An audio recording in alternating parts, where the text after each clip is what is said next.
Hello friend, good morning and welcome all of you in my self-talking journey day 364.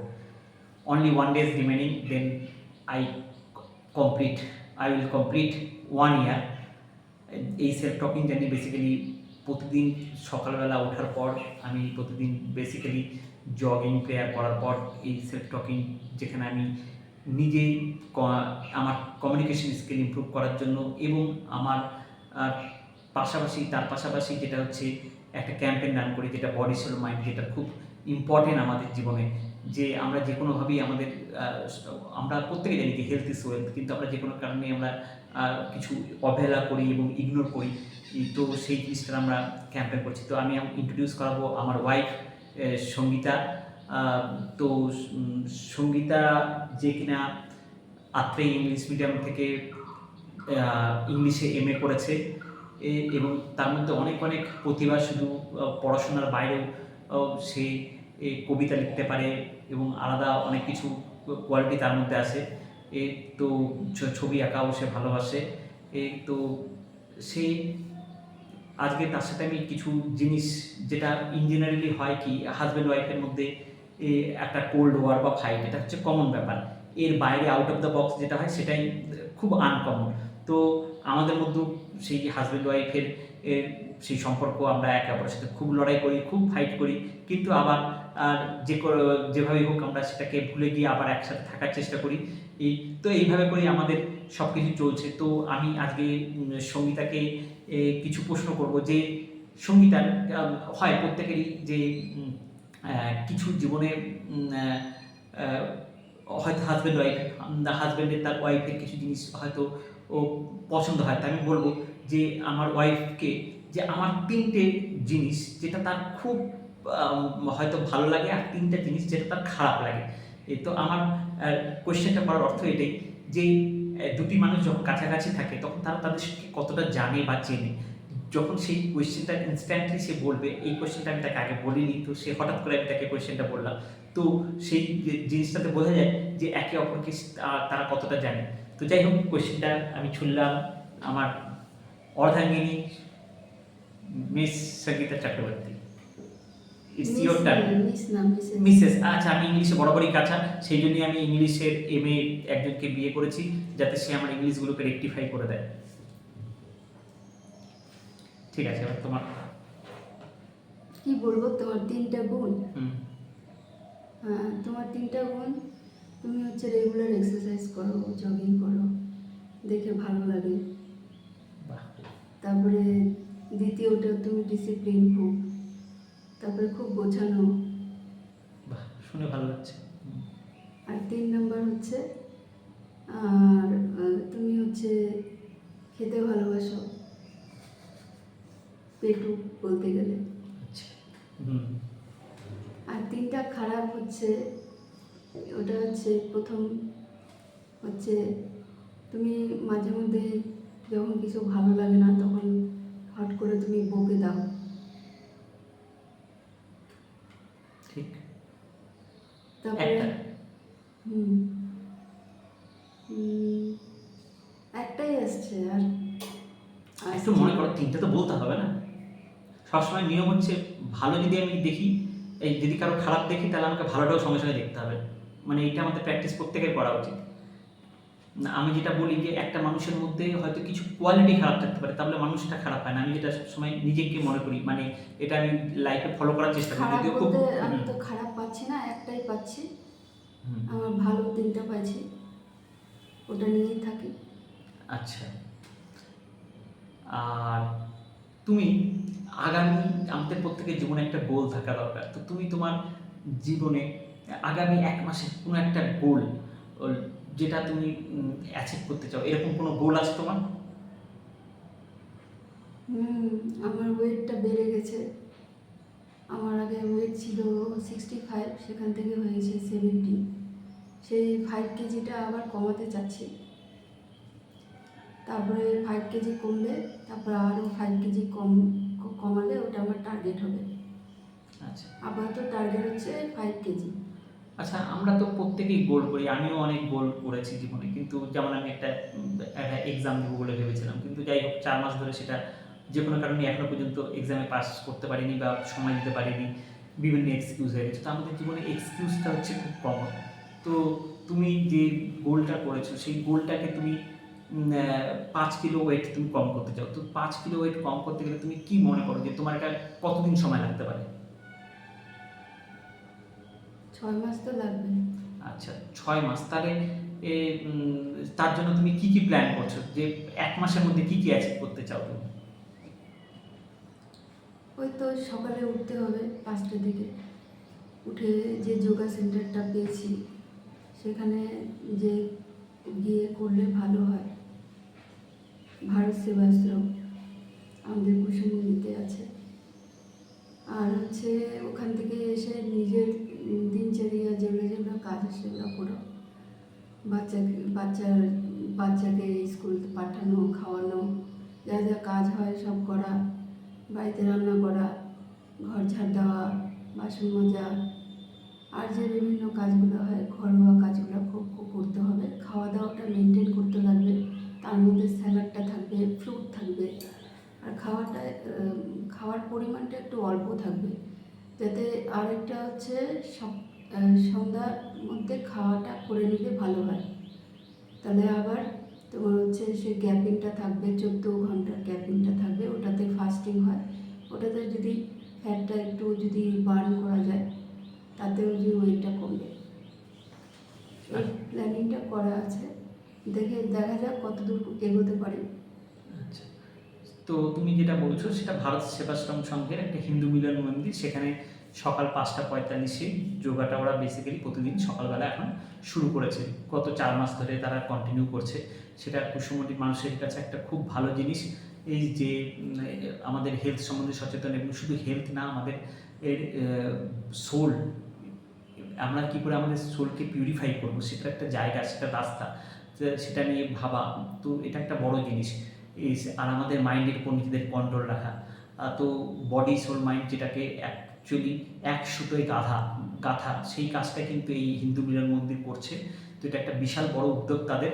তো কিন্তু সকালবেলার এত সুন্দর সকালবেলার দিকে আমাদের অ্যাকচুয়ালি ডিপ ঘুম হয়, কিন্তু সেই সুখের ঘুম ছেড়ে তুমি উঠে যাবে, তো তোমার কাছে একটা কষ্টকর একটা জিনিস। সেই তোমাকে 5টা 45 যদি সেখানে যেতে হয়, তাহলে তোমাকে বাড়িতে ঘুম থেকে উঠতে হবে মিনিমাম 5টার দিকে। তারপরে তোমাকে রেডি হতে হবে, রেডি হয়ে অত দূরে যেতে হবে, তোমার বাড়ি থেকে সেটা ডিস্টেন্স প্রায় 1-1.5 কিলোমিটার। তোমার মনে হয় এটা কখনো পসিবল ইভেন্ট, মানে এটা করা সম্ভব?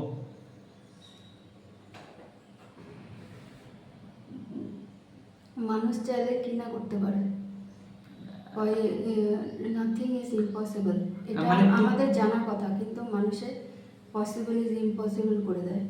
তো যাই হোক, আমার কথা হচ্ছে আমি অ্যাটলিস্ট না, মানে আমি সপ্তাহে যদি আমি 4 দিনও করি, সেখানেও রেগুলারিটি ধরা হবে।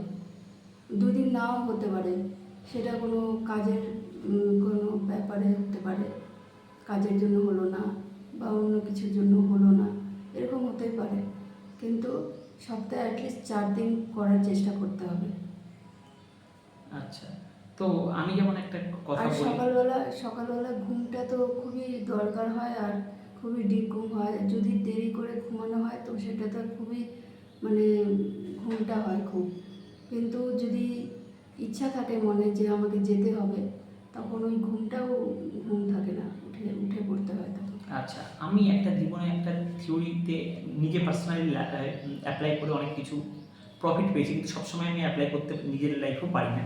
সেটা হচ্ছে পানিশমেন্ট অ্যান্ড রিওয়ার্ড। আমি যদি একটা কমিটমেন্ট করি, তাহলে আমি সেটাতে যদি কমপ্লিট করতে পারি সেটা, তাহলে আমি নিজেকে অ্যাওয়ার্ড দেবো।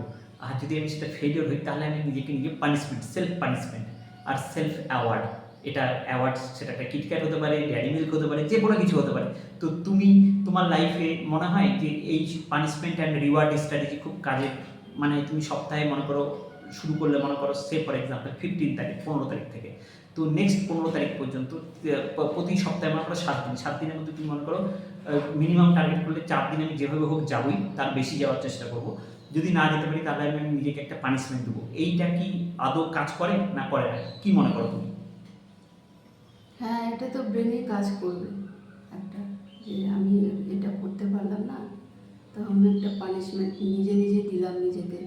তাহলে কি হবে, পরের দিন ওটা চেষ্টা চলে আসে যে আমাকে করতেই হবে, কারণ আবার আমাকে একটা পানিশমেন্ট নিতে হবে। তো নিশ্চয়ই কেউ পানিশমেন্টটা চায় না, রিওয়ার্ডই চায়।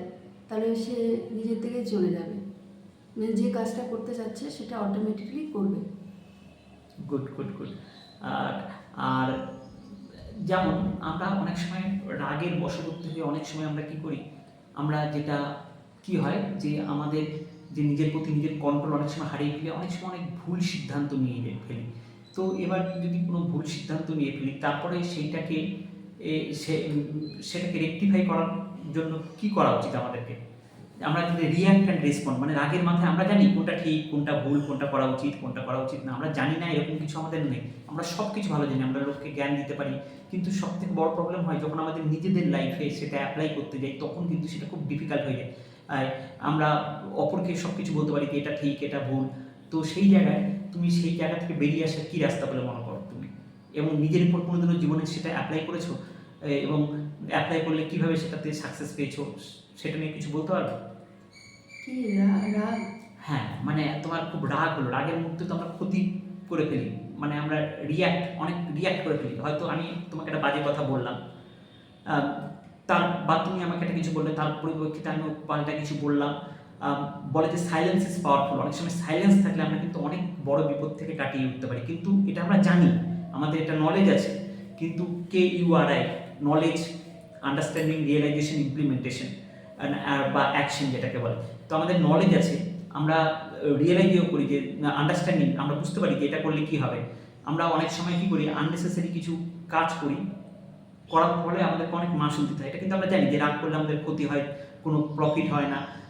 তো তবুও আমরা সেই ভুলগুলো করি। তো এইটা থেকে বেরিয়ে আসার জন্য তুমি নিজে বেরিয়ে এসছো এরকম একটা সিচুয়েশন থেকে, তুমি সেটা বলতে পারবে যে এরকম কোনো তোমার এক্সপিরিয়েন্স?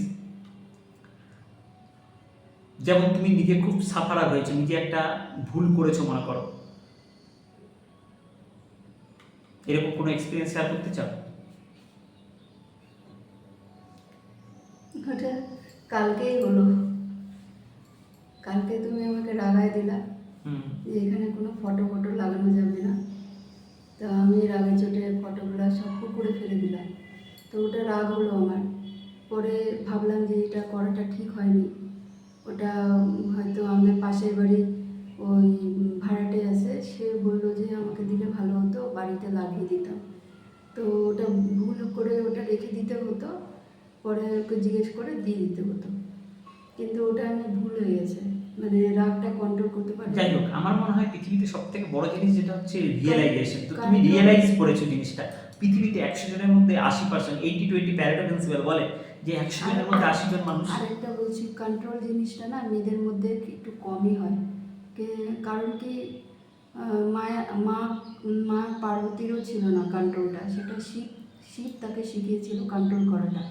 একটু রেগে গেলেই মা কালী রূপ ধারণ করতো। কখন আমি মা কালী রূপ ধারণ করবো সেটা ও জানতো না।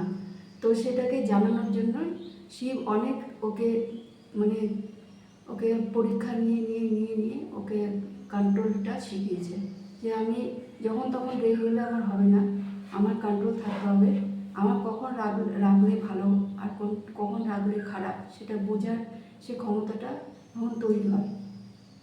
এই জিনিসটা তো ভালো জিনিস একটা তোমার মধ্যেও আছে, যে এই জিনিসটা তুমি আমার মধ্যে তৈরি করার চেষ্টা করছো, এটা ভালো লাগে। যাক, পৃথিবীতে ওয়াইফরা সাধারণত হাজব্যান্ডের প্রশংসা খুব কমই করে না বলবো না, খুব কম করে। তো আমি খুব লাকি যে আমাকে তুমি এতটা প্রশংসা করছো। যাই হোক, শুনে ভালো লাগছে। যাই হোক, মনে মনে কি যেন বলে, অনেক সময় অনেক রাগ অভিমান। যাই হোক, আমরা এইভাবে করে যে চলছি, আমাদের মধ্যে রাগ, হাড্ডাহাড্ডি লড়াই, ফাইট, কোল্ড ওয়ার চলে, কিন্তু তবু যে আমরা এইভাবে করে চলছি, আর আমরা অনেক দিন কটি বছর কাটিয়েছি। তো যাই হোক, এটা ভগবানের আশীর্বাদ, আর সকলের আশীর্বাদ ছাড়া কখনোই সম্ভব না। তো তো যেমন আমি একটা কথা বলতে চাই, যে মনে করো আমি 3 দিন খুব আপসেটে ছিলাম, যেমন তুমি তো তোমার খুব মনে হয়েছিল যে আমি ছেলেকে ভালোবাসি না। যে তো তুমি হয়তো আমার কাছে ছেলের জন্য ওই কী বলে, ছেলের রাত্রেবেলা কাশি হলে গোটা রাত্রিবেলা কাশিতে ঘুমাতে পারে না, সেই জন্য তুমি বলেছিলে যে ওটা একটা পার্মানেন্ট ট্রিটমেন্ট করতে হবে, বড় কোনো জায়গায় নিয়ে গিয়ে বড় ট্রিটমেন্ট করতে হবে। যেটা নিয়ে তুমি নিজেও জানো যে ব্যাঙ্গালোরে ডাক্তার দেখানো হয়েছে, সেখানেও বলেছে এটা একটা ক্রনিক ডিজিজ, একটা টাইম হয়ে গেলে অটোমেটিক এটা ঠিক হয়ে যাবে। আর এটা শীতকালে হয়, কিন্তু তুমি তবু যখন পরিবেশ পরিস্থিতি, তুমি সবই জানো, সবই শুনেছো ডাক্তারের কাছ থেকে, কিন্তু পরিবেশ পরিস্থিতি সিচুয়েশন, গোটা রাত হয়তো তুমিও ঘুমাতে পারোনি ছেলের কাশির জন্য, আমি তোমাকে ছেড়ে আলাদা জায়গায় চলে গেছি, একা একা তোমাকে গোটা রাত জাগতে হয়েছে, তুমি যেখানে কিছু ওষুধ খাও হয়তো নার্ভের, কিন্তু তোমার ঘুমের ডিস্টার্ব হয়েছে, মানসিক পরিস্থিতি তোমার খারাপ হয়ে গেছে। তো সেই সিচুয়েশনে তুমি নিজের যখন তুমি আমাকে বলেছো যে ওর একটা বড় ট্রিটমেন্ট করতে হবে, একবারে পার্মানেন্ট কিওর করতে হবে, কিন্তু আমি যেহেতু তো আমার কিছু পাস্ট এক্সপিরিয়েন্স বা অনেক এদিক ওদিককার নলেজ থেকে বলেছি যে কিছু জিনিস আছে যেটা হচ্ছে আমাদের সময়ের সাথে ওয়েট করতে হয়, কিছু কিছু জিনিস আমরা ইনস্ট্যান্ট রেজাল্ট পাই না, কিছু কিছু জিনিস আছে যে আমরা হয়তো জ্বর হলো, জ্বরের রেজাল্ট হয়তো 4-5 দিন জ্বর সেরে যাবে, কিন্তু কিছু কিছু জিনিস আছে যেটা আমাকে সময় দিতে হবে। যেমন হচ্ছে ওই আমাদের এখনকার যে লাইফস্টাইল হয়তো বিভিন্ন কারণে দুশ্চিন্তা বা যেটা থেকে আমাদের কি হয় অ্যাংজাইটি, ডিপ্রেশন বা লাইফস্টাইল ডিজিজ এগুলোকে বলছি আমরা। তো এটা তুমিও জানো, কিন্তু আমার থেকে তোমার নলেজ অনেক অনেক বেশি, যেটা থেকে হচ্ছে কি প্যানিক অ্যাটাক, এগুলো যে আমার খুব খুব টেনশন হয়ে যাচ্ছে, টেনশনে আমি নিজেকে অসুস্থ হয়ে যাচ্ছি, আমি জানি টেনশন করলে আমি অসুস্থ হয়ে যাবো, কিন্তু তবু টেনশনটা হয়ে যাচ্ছে, আমি আটকাতে পারছি না টেনশনটা, কোনো কিছু নিয়ে আমি চিন্তা করতে চাই না, বাজে জিনিস নিয়ে, কিন্তু চিন্তাটা অটোমেটিক হয়ে যাচ্ছে, যেটাকে আমি আটকাতে চাচ্ছি কিন্তু আটকাতে পারছি না, যেটা হচ্ছে রিয়েল লাইফ সিচুয়েশন।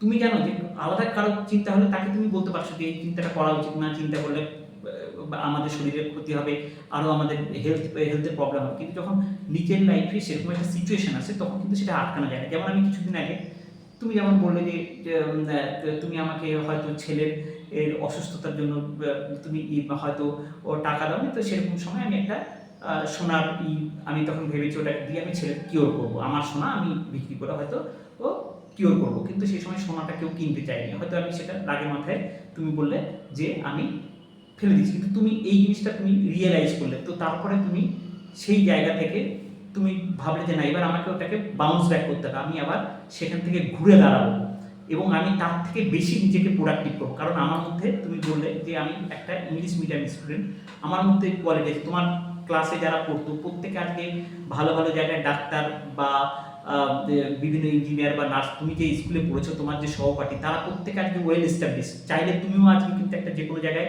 চাকরি করে মাস গেলে 20,000 টাকা 15-20,000 টাকা ইনকাম করার কোনো ব্যাপারই না, এখনকার দিনে তো একজন মাধ্যমিক পাশও ও করতে পারে, তো তুমি যে কোনো কারণে সেটা ছেলের জন্য এই মুহূর্তে করছো না, তো তুমি যেহেতু বলেছো না আমি সেটাকে আমি আবার নিজেকে রিকভার করবো, তো এই যে তুমি যেটা বলছো এবং সেটাকে জন্য তুমি কনসিস্টেন্টলি করার চেষ্টা করছো, এবার আমার কাছে তোমার প্রশ্ন যে এরকম জিনিস মনে করো এরপরে আবার একটা কোনো দুশ্চিন্তা তোমার আসলো, তখন তুমি সেই জায়গাটায় নিজেকে কি করে করবে, মনে করো সেই সময় কিন্তু আমরা অনেক সময় কি হয় প্রবলেমের মধ্যে যখন থাকি তখন তো জিনিসটা ভুলে যাই, তুমি সেটার জন্য কি প্ল্যান করেছো যে নেক্সট টাইম আমি এই জিনিসটা রিপিট করবো না, তোমার মাথা থেকে এমন একটা জিনিস যেটা দিয়ে তুমি ভাববে যে আমি এই সময় আবার ওই জিনিসটা করবো না, কি সেটার জন্য তুমি স্টেপ নিচ্ছ?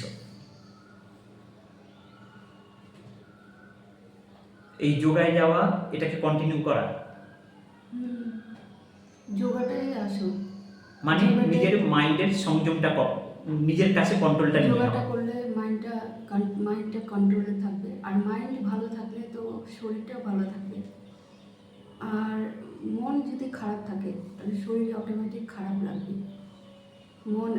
বডিটা ডিপেন্ড করছে মনের উপরে, আমি তো ওইটাই বলবো মনের উপরেই ডিপেন্ড করছে, কারণ এখন বেশিরভাগই মনের রোগটা বেশি হয়ে গেছে, মানসিক রোগই বেশি এখনকার যে ওয়ার্ল্ডের মধ্যে মানসিক রোগী মানে 100%-এর মধ্যে যদি ধরি সেখান থেকে 80% তো মানসিক রোগী। আমি তোমাকে থ্যাংক ইউ পার্সোনালি বলতে চাই যে তোমার মধ্যে সৎ সাহস আছে, যে আমি যেমন নিজেই একটা দুশ্চিন্তায়, আমি এত কিছু নলেজ জানি, কিন্তু আমি 2-3 দিনের জন্য যখন মনে করো যে সোনার জিনিস হারিয়ে গেছে, আমার মনে হলো যে 2-3 লাখ টাকা এখন চট করে 2-3 লাখ টাকার জিনিস হারিয়ে যাওয়া, তো সেই জায়গা থেকে বেরোতে পারছিলাম না, আমি জানি যে রাগ করে আমার কোনো লাভ হবে না, রাগ করে আমার কোনো প্রফিট নেই, আমি নিজের হেলথ, আমার শরীর খারাপ হয়ে যাচ্ছিলো ভেবে ভেবে জিনিসটা, এবং খুব মানসিকভাবে একদম কারোর সাথে কথা না বলে আমি চুপচাপ হয়ে গেছিলাম এবং সাইলেন্ট হয়ে গেছিলাম, তো সেই জায়গা থেকে তুমি তখন আমাকে সেই জায়গাটা আমাকে তৈরি করেছো যে জায়গায় আমি আবার রিকভার, যে না 2-3 লাখ টাকা গেছে সেটাকে আমি যেভাবে হোক আমি তোমাকে সাপোর্ট করবো যাতে আমরা আরও বেশি সেই জায়গায় করতে পারি, কিন্তু এটা দিয়ে যদি তুমি শারীরিক অসুস্থ হয়ে যাও তাহলে তো আরও প্রবলেম হয়ে যাবে। তো তুমি যে জায়গাটা তৈরি করেছো সেটার জন্য আমি তোমাকে প্রথমেই বলতে পারি যে পৃথিবীতে 100 জনের মধ্যে 99 জন মানুষ তাদের কিন্তু মানে 90 জন মানুষ তাদের কিন্তু বিশাল কোনো ভুল কাজ করলে তারা কিন্তু সেটা স্বীকার করার ক্ষমতা রাখে না। তোমার মধ্যে যে ক্ষমতা আছে যে তুমি সেটা সত্য কথা বলে তুমি নিজেকে সেই জায়গাটাকে ফেস করা যে না আমি সেই জায়গাটাকে আবার রিকভার করবো। তো সেই জন্য এবং আমাকে সেই জায়গা থেকে তুমি খারাপ জায়গা থেকে বের করেছো। তো এই জন্য আমি তোমাকে পার্সোনালি থ্যাঙ্কস জানাতে চাই আর আমাকে সাপোর্ট করার জন্য। আর আমার মনে হয় যে সমস্যা যাই আসুক না কেন এবং যত বড়ই আসুক না কেন আমাদের জীবনে, আমার মনে হয় প্রতিটা জীবনের সমস্যার সমাধান আছে, কিন্তু আমরা সেই সিচুয়েশনে পারি না। তো আমি হয়তো পারছি না, সেই মুহূর্তে তুমি হয়তো আমাকে সেই বিপদ থেকে বের করলে। অনেক সময় তুমি হয়তো পারছো না, সেই সময় আমি হয়তো সেই জায়গা থেকে বের করছি। কারণ যে প্রবলেমের মধ্যে ডুবে থাকে সে তো তখন নিজেকেই জানে না, কিন্তু তখন তাকে যে পাশের মানুষটা তাকে যদি হেল্প করে, সাহায্যের হাত বাড়িয়ে দেয়, আমার মনে হয় তার থেকে বড় কিছু হতে পারে না। আর আমি খুব লাকি যে তোমাকে আমি পেয়েছি বিভিন্ন সময়। আমার যখন বিভিন্ন হয়তো জব লাইফে আমার পার্সোনাল প্রবলেম এসে তোমাকে আমি পাশে পেয়েছি, বা আলাদা বিপদের সময় ফ্যামিলি প্রবলেমের সময় আমি তোমাকে পাশে পেয়েছি, হয়তো মায়ের শরীর খারাপ বা বিভিন্ন সময়। তো আমি সেই জন্য তোমার কাছে সবসময় চিরকৃতজ্ঞ। আর তুমি কিছু বলতে চাও? আমার তোমার কাছ থেকে প্রশংসা শুনে আমি খুব আপ্লুত। না, প্রশংসা বলতে তুমি যেটা করেছো, আমার মায়ের জন্য যেভাবে সেবা করেছো, ফ্যামিলির জন্য যা করেছো, বা আমাকে বিভিন্ন প্রবলেম থেকে যেভাবে বের এটা করেছো। মানে সেবা করছি, আসল যাই বিষয় করছি কেন, এটা তো মানে কর্তব্য না, এটা তো করতেই লাগবে। এটা যদি আমি কাজের মধ্যে ধরি, এটা ধরলে মানে এটাকে পাপই বলা হয়, এটা ধরা যাবে না। আমি পুণ্য তখনই বলবো যে আমি পুণ্য করছি কিসের। আমি নিজের কর্তব্য যদি না করতে পারি, পুণ্য কোথা থেকে করলাম? ঠিক ঠিক ঠিক। যাই হোক, তোমাকে আজকে আমি সেলফ টকিং আর মাত্র একটা দিন বাকি, একটা বছর কমপ্লিট করব। আর এটাও তো তোমার সাপোর্ট ছাড়া আমি এই সেলফ টকিং জার্নি আমি করতে পারতাম না। আমার অ্যাবসেন্টে তুমি আমার ফ্যামিলি সামলেছো, বিভিন্ন কারণে আমাকে চাকরির জন্য তোমাকে ছেড়ে, ছেলেকে ছেড়ে আমাকে বাইরে থাকতে হয়েছে, এবং আমার অ্যাবসেন্টে তুমি আমার সংসারটাকে সামলিয়েছো। তো তোমাকে অনেক ধন্যবাদ। আর I wish all of you stay healthy happy. আমি সকল সবাইকে আমি আমার জানাই যে তারা তাদের নিজেদের লাইফের কন্ট্রোল, বডি সোল মাইন্ডের এই ছোট্ট একটা প্রচেষ্টা 15-20 মিনিট নিজেকে জাস্ট নিজের প্রতি ইনভেস্ট করে প্রত্যেকে নিজেকে ইনভেন্ট করুক এবং সকলে তার জীবনের যে লক্ষ্য তারা অ্যাচিভ করুক। Wish you all the best. Bye bye. Thank you so much.